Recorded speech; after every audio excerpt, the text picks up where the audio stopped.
Well, here is, I made some homework up for lesson 14 when Paul McWhorter talked about variables. The variables he talked about were integers, floats, and some manipulation of addition and subtraction and divisions, strings, Boolean variables, and arrays. And along the way, I found something that was pretty valuable, and I wanted to share that along with my homework here. So you can see here in the shell down below, this is where Paul did most of his work, showing us the arrays. But I also found another tab here called variables. And of course I went up to view and I pulled view down, and you can see I'm showing the shell because it's got a check mark on it. And the variable, oh, maybe you can't see that. Why can't you see that? Well, if I unclick the variable, the variables, then of course I just have the two screens. But I click view and variables, then I have a tab over here to the right. So one of the first things that Paul did is he talked about creating a variable. And of course he just simply went x equals 7.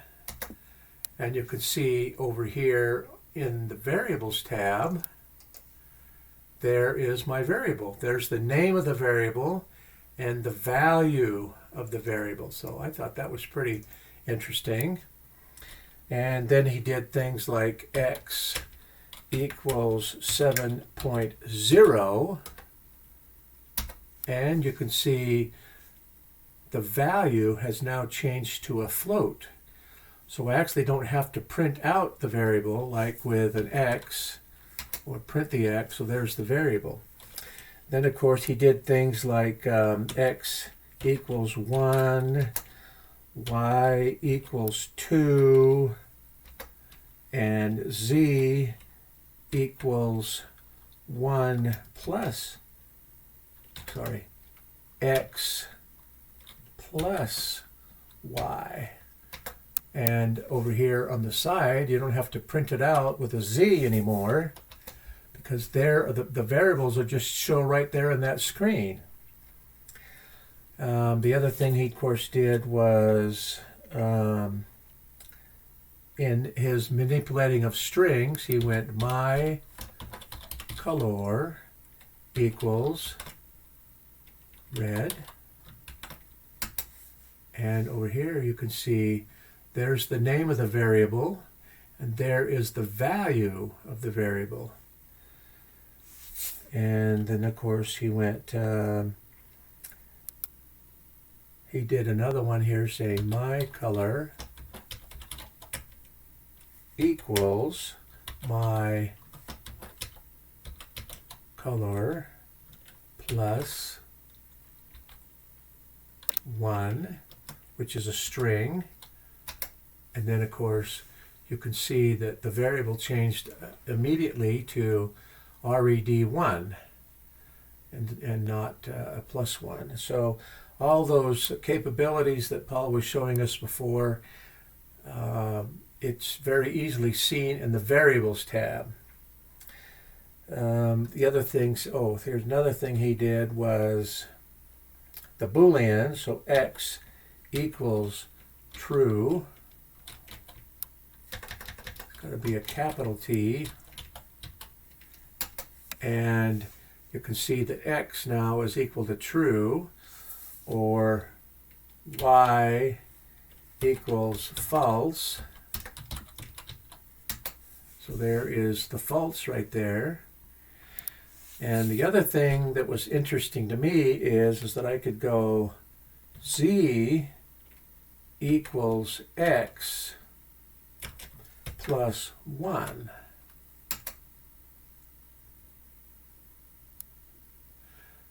And so x was a Boolean value, which means it was a 1 to begin with. And when I added 1, then it actually equals 2. You can see 2 up there. X actually it's a Boolean value, but the number value is 1. And Paul didn't really emphasize this the other day, but I want to try this one here. When I go z equals y plus 1, and I wanted to see what that value was. And so actually, the Boolean value of false is actually equal to 0. So when I add 0 and 1, then I get a 1. So I thought that was pretty interesting. Let's see. Now let me move this up a little bit so you can see that. Oh, there we go. There's my, I can't see all those together. So let's scrunch this down a little bit.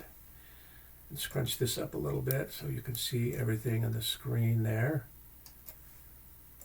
Now, there we go. Now, the other thing he did was a little bit, he worked a little bit with arrays. So he went like this. He goes grades equals, and then the square bracket, 99, 92, 93, close bracket, and you can see that the grades now are in an array, counting as 0, 1, 2. And then, let's see, the other one was, let's go like this. Let's go A equals 1, 2, 3, bracket. B equals, bracket, 4, 5, 6, bracket. You can see that the values are over here on the right. So A is an array of numbers, and B is an array of numbers.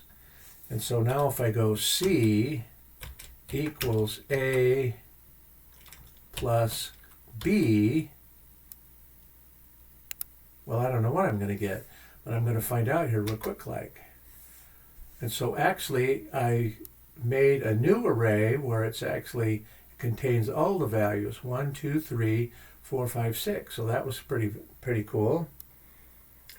And then of course he did the other one here. He did, well, let's try this. Let's go D equals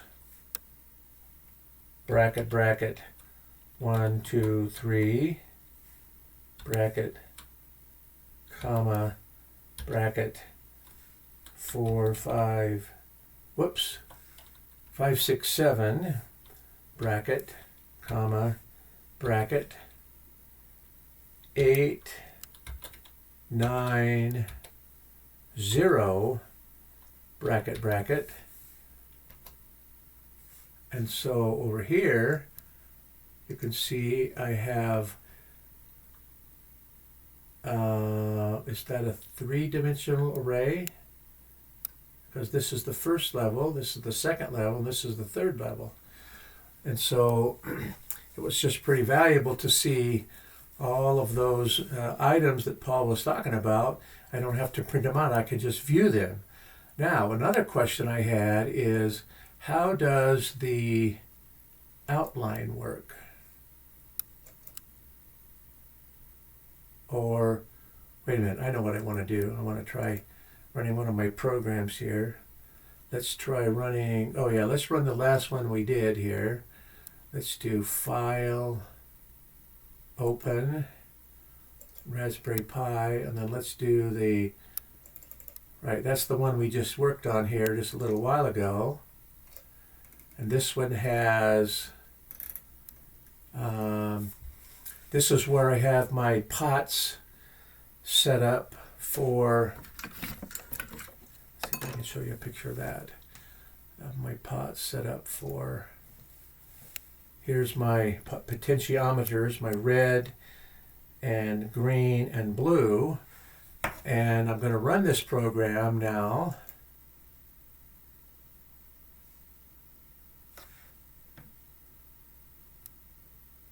Oh, look at that. Huh. My variables aren't showing up there. Well, anyway, that's interesting. That's disappointing. How do I get my variables to... I got variables all over the place. How come they're not over here? Well, anyway, that's a little bit of my homework I wanted to share with everyone. And we'll go from there. Thank you.